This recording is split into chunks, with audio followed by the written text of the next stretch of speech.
Blood is a 2023 movie from Saban Entertainment or Saban Production. And so, if you know Saban are usually associated with B movies.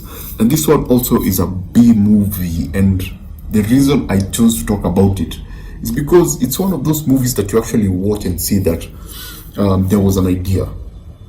The person who was making this movie, especially the director, is the kind of director who seems to appreciate and have a theme for film, because there are some very cinematic. The cinematography is really good. It's inspired, and it feels like it's someone who is passionate about film, but then they are drawn back by the story, because the story is one of those. I think at the end of the day, after watching this movie, I kept remembering No Country for Old Men in a way. It's not the same story, but they try to structure it the same way, where you have this villain who is after these people for a specific reason. But in this movie, they give you the reason, and he's relentless and he's a cold-blooded killer. And I was like, yeah, this person who made this movie loved that particular movie, and it feels like one of those art movies. It's shot like an art movie. That's why I'm saying that the cinematography, especially the cinematography, is inspired. The people who made this movie had a passion for film, but they were limited and drawn by the story. Now, with that said, this is a really boring movie. I think there are a bit of ambition. And if you're thinking about John Travolta is a part of the film, but he's not like the main character in the film. He's more of a secondary character. There's a main character who has a family, and the family is a friend of John Travolta's character.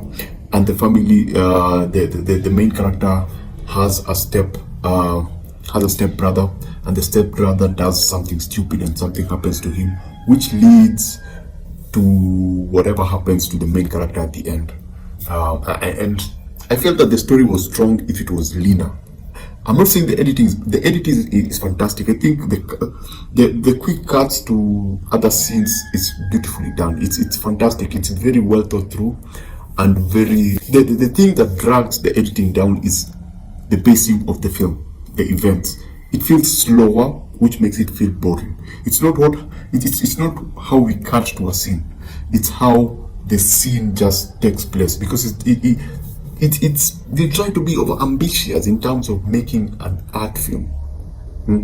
It just feels so self-indulgent. They feel like they thought that they were making such a profound film that you find some scenes drag on, and you feel like, come on, you need to cut. But when they cut it at the right place, and they do it in a very creative way.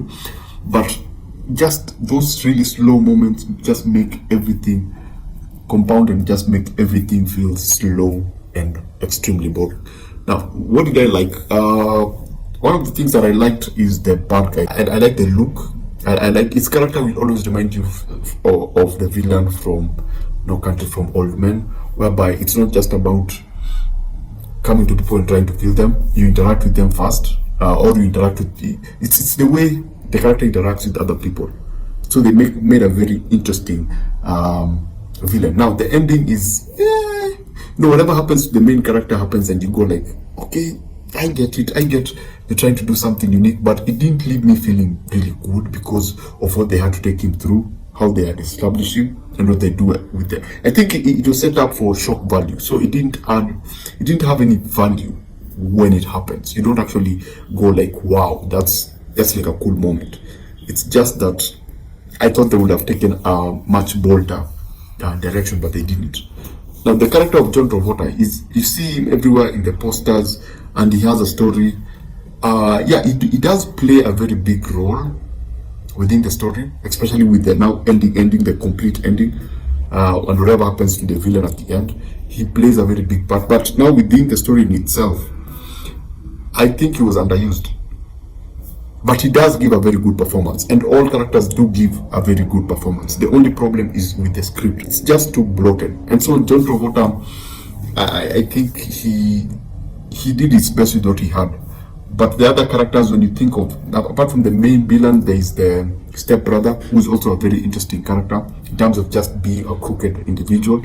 The main character wasn't convincing. Actually, for me, that was the hardest time. Watching that character was the hardest time that I had, because I was always trying to, give him a second chance, because I thought something would happen that would make everything exciting.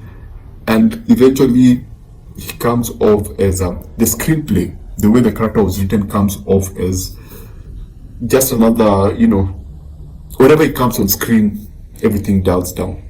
He's a very dull character, let me just put it that way. So with all that said and done, how much would I recommend this to anyone?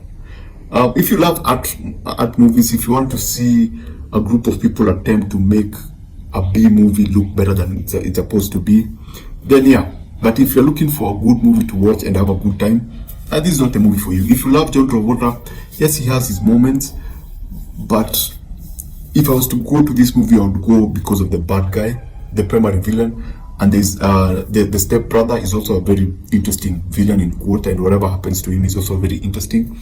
But apart from that, this is just another boring movie.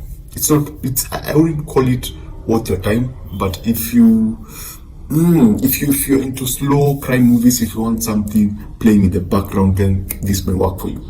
If I was to give it a score, I'll give it a 2 out of 5. Not way far from perfect, but I can see that the person who made this movie actually went to an art school, either the cinematographer or the director, because they pay attention to how they shoot. I've just remembered something else. The shaky cam. Oh my goodness, they have shaky cams. They use shaky cams, and yeah, unnecessary. It's not on your face. They use it sparingly, but they use it in some scenes where you go like, come on, this is not necessary. You're just being over pretentious with the shaky cam, or you're trying to make a really boring scene exciting, but by just adding a shaky cam. So that's it. That's more bland. Remember to always watch what you enjoy and enjoy what you watch. Please subscribe if you're watching this. If you haven't subscribed, and I know you hear this every single video that you watch. It's like a tradition in every single YouTube video, but there's a reason for that. The more subscribers you get, the more the algorithm does its thing. It recommends you to more people, and more people get to see this. So if you can, it's just a button. Anyway, thanks for watching, and see you on the next one.